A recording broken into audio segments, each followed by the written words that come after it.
Buongiorno e benvenuti al TG Sicilia, le principali notizie di questa edizione. Caro voli, scende in campo la regione, sconti fino al 50% per i residenti siciliani che viaggiano in aereo verso Roma e Milano. Bando pronto, sarà applicato a partire da dicembre.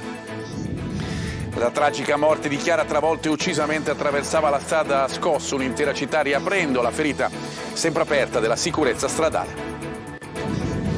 Le misure per evitare che succeda di nuovo, il sindaco Trantino annuncia nel corso di Sicilia 24 Focus: rifaremo il sovrappasso della circonvallazione.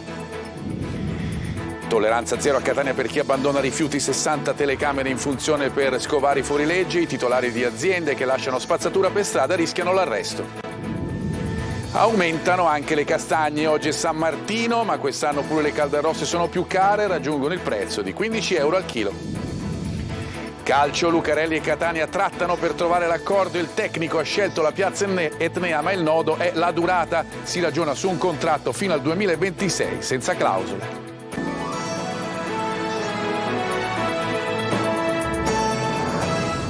Di nuovo bentrovati, dunque 30 milioni di euro a partire da dicembre. Quanto mette in campo la Regione per abbattere il caro voli e portare allo sconto sui biglietti che si aggirerà fra il 25 e il 50%. Il bando è già pronto, ma già arrivano le prime polemiche da parte delle associazioni dei consumatori. Maglio Viola. Biglietti aerei a metà e prezzo per i residenti in Sicilia da e per l'isola a partire dal 1° di dicembre. La regione siciliana scende in campo e mette sul tavolo 27 milioni e mezzo, 15 di risorse proprie e 12 e mezzo di risorse statali a disposizione regionale. Permetteranno il 25% di sconto per i residenti e per le categorie svantaggiate, ovvero con ISEE fino a 9.360 euro, studenti e disabili. Gli sconti saranno cumulabili fra di loro, quindi i biglietti potranno arrivare a costare fino alla metà. Basterà un click per il 25% e speriamo anche per un ulteriore 25%, tanto da poter dimezzare per tutti i residenti in Sicilia il costo del biglietto. Oggi mettiamo una pietra importante sulla mobilità dei siciliani e sappiamo che sarà importante anche collegare ulteriori aeroporti, ma già avendo pensato al polo di Roma, al polo di Milano, possiamo dirci assolutamente soddisfatti. La norma permette quindi di lanciare un bando al quale possono partecipare tutte le compagnie. Chi aderirà praticherà gli sconti direttamente all'acquisto del biglietto ai residenti e otterrà il rimborso dello sconto effettuato dalla Regione sulla base di trasmissione di liste telematiche mensili. Se l'utente si troverà a viaggiare invece con una compagnia che non ha aderito allo sconto, potrà acquistare il biglietto a prezzo pieno e reale e poi chiedere il rimborso della quota regionale direttamente alla Regione. L'operazione sarà finanziata con i fondi dell'insularità, così come previsto dal nuovo articolo 119 della Costituzione. Lo sconto però attualmente è riservato ai residenti in Sicilia per i collegamenti esclusivamente da e per l'isola verso i 3 aeroporti di Milano e i 2 di Roma e dovrebbe durare 13 mesi nel mese di dicembre di quest'anno e fino al 31 dicembre 2024. Ma per il Codacons è insufficiente, l'aver stabilito i rimborsi soltanto sulle tratte per Roma e Milano è una presa in giro. Ma subito dopo lo stesso Codacons smorza i toni e ringrazia la Regione, offrendo poi collaborazione per ampliare la portata dell'intervento. Torniamo ancora sulla tragica fine di Chiara, la ragazza investita e uccisa a Catania. Indagini per ricostruire la dinamica e accertare le responsabilità. Siamo intanto tornati sulla circonvallazione di Catania per capire cosa possa servire in termini di sicurezza stradale per evitare altre immani disgrazie. Ma serve anche tanto senso civico. Tonino De Mana. 2 piante ed un mazzo di rose, bianche e rosa. Qui è morta Chiara e nonostante il sacrificio di questa povera ragazza, studentessa universitaria, sulla circonvallazione ancora si continua a rischiare e mentre noi siamo qui a fare questo stand up, un'auto stava per mettere sotto un altro studente universitario. Qualcuno si ferma o rallenta, chi si fa il segno della croce, altri invece continuano a sfrecciare come se nulla fosse. Chissà se il sacrificio di Chiara Adorno, 18 anni, investita sulle strisce pedonali da uno scooter e falciata da un'auto che sopraggiungeva, servirà a qualcosa o se, dopo l'onda emozionale della tragedia, tutto tornerà come prima. Di certo si rendono necessari interventi urgenti e soprattutto sarà fondamentale lavorare sulla sicurezza stradale che poi riguarda tutti, automobilisti, scooteristi e pedoni. Siamo stati sul viale Andrea Doria, teatro dell'incidente, e la sensazione è che se ogni soluzione verrà presa, dossi, cavalcavia, sottopassi, semafori pedonali, autovelox, dovrà essere supportata dal senso civico. Questa ragazza non attraversa sulle strisce pedonali e si stizzisce se le viene fatto notare. Quelle non sono strisce pedonali. In tanti passano con il rosso, altri stavano per farlo. Lei ha avuto quasi la tentazione di passare col rosso? No, ma assolutamente no, mi fermo sempre. E gli stessi pedoni sono a volte distratti, specie dall'inseparabile smartphone. Sarebbe opportuno non distrarsi al telefonino anche quando si attraversa la Sono strada. in compagnia, bisogna guardare il semaforo e aspettare che diventi verde senza il cellulare in mano. Qui c'era un bellissimo cavalcavia, però purtroppo non lo prendeva nessuno perché la gente si seccava a fare gli scalini. C'è chi invece prima di uscire ha ricevuto raccomandazioni supplementari dai genitori. Sì, me l'ha fatta ogni giorno praticamente quando è successo questo incidente. Ci sono state petizioni che hanno firmato anche i miei familiari. In queste ore sarà affidato l'incarico per l'autopsia sul corpo di Chiara, il cui esito sarà fondamentale per le indagini. 2 le persone indagate, il conducente dell'SH e l'automobilista al volante della Fiat Punto che ha falciato la giovane studentessa. Fondamentale anche la testimonianza di Francesco, fidanzato di Chiara, ed ancora sotto shock. E della questione circonvallazione e sicurezza ha parlato Enrico Trantino, ospite della nostra rubrica L'appuntamento con il sindaco. Un nuovo sovrappasso e semafori intelligenti. Questi gli obiettivi, sentiamo. La soluzione c'era, giaceva nei cassetti dell'università, una serie di progetti realizzati dagli studenti nell'ambito di un concorso di idee bandito nel 2019, 2 anni dopo la morte di Danilo, un altro studente travolto sulla circonvallazione, proprio come Chiara. Adesso l'amministrazione corre ai ripari, andando a pescare tra quelle proposte mai finanziate. Un sovrappasso di nuovo, ovviamente rispetto al passato ci sarà anche l'ascensore affinché possa essere utilizzato dai diversamente abili e quindi è un qualcosa che dobbiamo ripristinare. Trantino, ospite della nostra rubrica L'appuntamento con il sindaco, assicura che il sovrappasso sarà completato entro marzo prossimo, ripristinando dunque il cavalcavia demolito nel 2013, ma non solo. Le prime cose che dobbiamo fare è trasformare la circonvallazione intera in strada a scorrimento, che permetterebbe con l'autorizzazione della prefettura di realizzare dei presidi fissi di autovelox. Il focus è stato anche l'occasione per ricordare la tolleranza zero nei confronti di chi sporca Catania, alla luce dell'inasprimento delle pene e delle nuove sanzioni penali. Non lo volete fare per Catania? Fatelo per i vostri figli. Se li volete fare vivere in mezzo alla spazzatura, in mezzo alle letame, in mezzo allo schifo, continuate ad agire così e allora non aspettate la sanzione, perché da questo momento in poi noi saremo inflessibili. Ci spostiamo adesso a Siracusa, dove percorrere le strade sta diventando più un rally che una normale attività quotidiana. Tra buche e tombini guidare è diventato un vero pericolo. Francesco Loi. Tra i monumenti di Siracusa qualcuno inserisce anche le buche, punti pericolosi per automobilisti e soprattutto per chi si sposta sui mezzi a 2 ruote, che spesso restano per mesi. Lo vedete anche voi come sono, l'asfalto bruttissimo. Guidare è un pericolo. Pericolosissimo soprattutto per le macchine, che li stiamo distruggendo. Dalla periferia al centro la situazione non cambia. A peggiorare il tutto sono anche alcuni tombini non a livello con il manto stradale. Attorno si aggiungono anche le buche. Si guida male, si rischia molto. Io vado in macchina ma vado anche in scooter e a volte la scampo bella. Automobilisti e centauri sono stanchi. Guidare in città significa essere abili a fare slalom per evitare di danneggiare il proprio mezzo. Si deve andare piano, attenzione, fare passare i pedoni. Le buche ci sono, ma è rassegnato.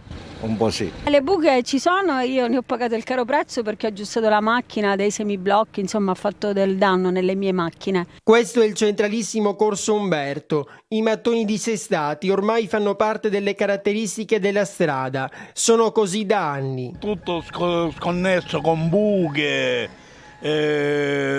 anche quando si frena certe volte scivola la macchina. E alcune buche o tombini divelti vengono segnalati così, un rimedio provvisorio che però sembra diventare definitivo.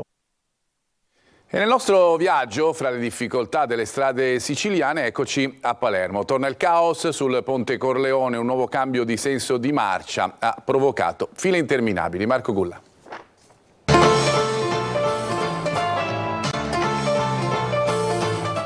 no, non siete su Scherzi a parte, quello che state vedendo è assolutamente reale. Questo è il traffico di oggi sul ponte Corleone a Palermo, traffico ulteriormente appesantito dalla chiusura della carreggiata centrale per i lavori di adeguamento strutturale del ponte. Finora il traffico in direzione Catania è stato smistato centralmente perché la ditta incaricata dei lavori al ponte è intervenuta nelle corsie laterali. Le ripercussioni sul traffico dopo la nuova ordinanza sono ben visibili. Auto incolonnate, si procede a passo d'uomo, automobilisti inferociti e attese snervanti per percorrere alcune centinaia di metri. E il traffico del ponte Corleone si riflette anche sulle vie limitrofe, qua siamo nei pressi dell'università ma anche di Piazza Indipendenza, lo vedete dalle immagini, traffico congestionato e anche più di mezz'ora per percorrere 1 chilometro. Io viaggio dagli anni 90, è sempre stato così. È un casino, quindi come vedete questa è la situazione a Palermo ormai da anni, quindi non si capisce se stanno facendo la terza corsia o se è un lavoro di consolidamento del ponte Corleone, quindi non lo sappiamo, però siamo tutti incolonnati. Secondo il cronoprogramma di ANAS, una volta terminati questi lavori con il nuovo anno, la carreggiata in direzione Catania tornerà percorribile senza alcuna limitazione di carico e di corsie. Nel frattempo però, cari automobilisti, il consiglio è quello di portare con voi un bagaglio speciale, la pazienza. Arriva la stretta per chi abbandona rifiuti a Catania, sanzione penale da 1.000 fino a 10.000 euro e sequestro del mezzo per chi scarica spazzatura a tutte le ore. Giusy Lazzara. Tolleranza zero per chi abbandona illecitamente rifiuti nell'area metropolitana di Catania. Entra in vigore la nuova norma nazionale del 10 ottobre. Multa da 1.000 a 10.000 euro, prima era da 300 fino a 3.000. Una denuncia all'autorità giudiziaria e sequestro del mezzo se il reato avviene utilizzando un veicolo. La pena è aumentata sino al doppio se l'abbandono riguarda rifiuti pericolosi. Inoltre, in caso di applicazione della sanzione penale, qualora l'azione illecita è commessa utilizzando un veicolo, questo sarà messo sotto sequestro. Una misura che attendavamo da mesi. Non abbiamo finito qui, nelle prossime settimane andremo ancora avanti, ma intanto questo è un primo grande risultato che speriamo serva a far capire che a Catania non si scherza più. E gli automobilisti ripresi dalle telecamere mentre buttano i rifiuti per strada sono decine al giorno. Adesso per loro il deferimento penale. Ci dovrebbero essere un po' di telecamere in più nella città, così per andare a controllare e fare delle contravvenzioni nei confronti di queste persone che ahimè sono molto incivili. Se la prendono col governo, no? E anche la popolazione che sporca. Ci vogliono più vigili che questo è qua, perché io li vedo, giustamente quello mi dice ma tu sei un dottore dell'ordine, no? E quindi finisce là, dove sono i vigili?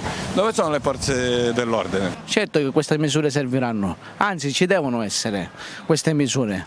L'ammenda può arrivare a 26.000 euro e si rischia persino l'arresto se l'abbandono dei rifiuti è di titolari di imprese. Oggi San Martino, come da tradizione, si mettono in tavola castagne e vino, ma quest'anno si dovrà pagare di più per le caldarroste. Le condizioni meteo sfavorevoli infatti hanno portato a un considerevole aumento dei prezzi. Eva Spampinato. Si avvicina San Martino? Certo. E quindi? Castagne e vino. Ma quanto costano? Il meteo impazzito ha fatto aumentare i prezzi del frutto piumato dell'autunno, al quale comunque non si rinuncia. Sì, soprattutto per mia figlia che ci impazzisce. La tradizione vuole che si metta in tavola un piatto di castagne arrosto e del vino, per una merenda sana o per un aperitivo prima di cena. E in vista dell'11 novembre, il giorno di San Martino, i rivenditori di caldarroste preparano i banconi per il pienone. Mi dice come la lavora la castagna? Con un tagliarino, ci fa un segno e poi si apre nel fuoco.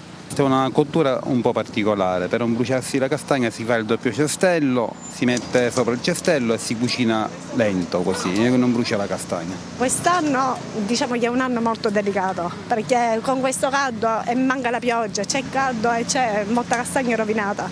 Anche per quando che noi ci impegniamo, tutte quelle macce che noi togliamo sono qua.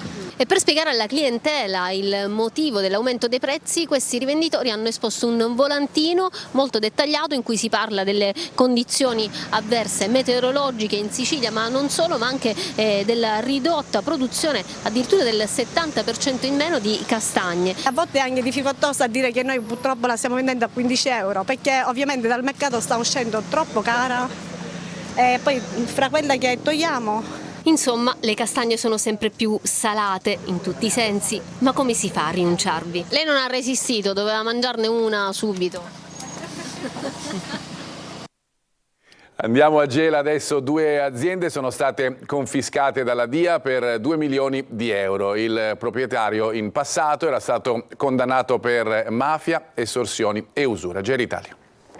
Beni per 2 milioni di euro sono stati confiscati dalla direzione investigativa antimafia a Claudio Domicoli, 45 anni, un imprenditore del settore ortofrutticolo di Gela. L'imprenditore è un personaggio di spicco della criminalità locale, già condannato per associazione di tipo mafioso, estorsione, usura, evasione, nonché detenzione illegale di stupefacenti e di armi, e destinatario di una misura cautelare personale. Secondo gli investigatori della DIA, l'uomo negli anni avrebbe mantenuto una elevata pericolosità sociale, continuando a gestire ben 2 società, la Ortofrutta Gela SRL e la Domicoli Fruit, che operavano nel settore del commercio all'ingrosso di frutti e ortaggi, nonostante le misure a cui era sottoposto. Eppure il provvedimento del Tribunale conferma esclusivamente la confisca del complesso aziendale e del conto corrente direttamente intestato a Domicoli, mentre è stata rigettata la proposta dei PM di applicare all'imprenditore la sorveglianza speciale per 4 anni.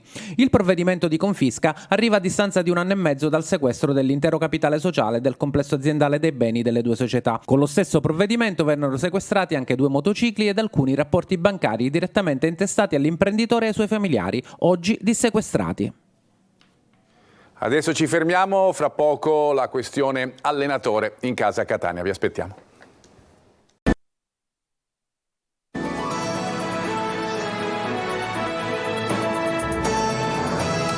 Di nuovo in studio, di nuovo bentrovati, parliamo di calcio, la questione allenatore in casa Catania, il Catania che ha presentato l'offerta a Cristiano Lucarelli. Il nodo però è la durata contrattuale, si tratta su una durata senza clausole fino al 2026. Francesco Triolo.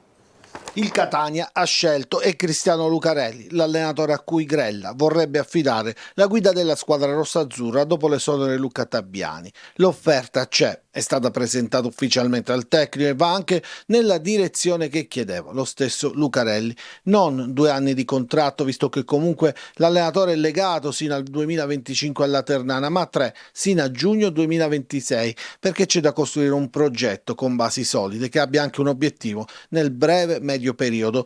Lucarelli è stato accontentato, insomma, con Grella che ha messo sul piatto anche la cifra richiesta dall'allenatore livornese, che però non ha sciolto ancora la sua riserva. Non è detto che lo faccia a breve, ma per l'ufficialità i tempi dovranno essere necessariamente più lunghi, anche perché dovrà essere risolto il legame contrattuale che lo lega alla squadra umbra e serviranno almeno un paio di giorni. Sulle sue tracce nelle ultime ore si era messo anche il Brescia, ma non sembra sia stato un ostacolo di fronte alla prospettiva del progetto Catania.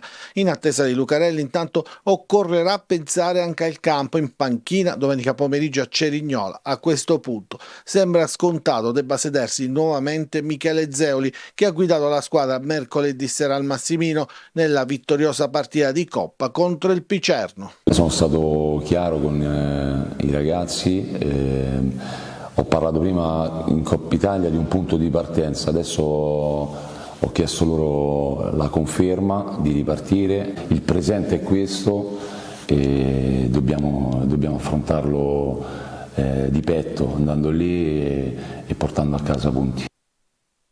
Bene, tutto per questa edizione, la prossima alle 13:30 vi lascio la rassegna stampa curata dal collega Luca Ciliberti. Grazie per averci seguito, una buona giornata.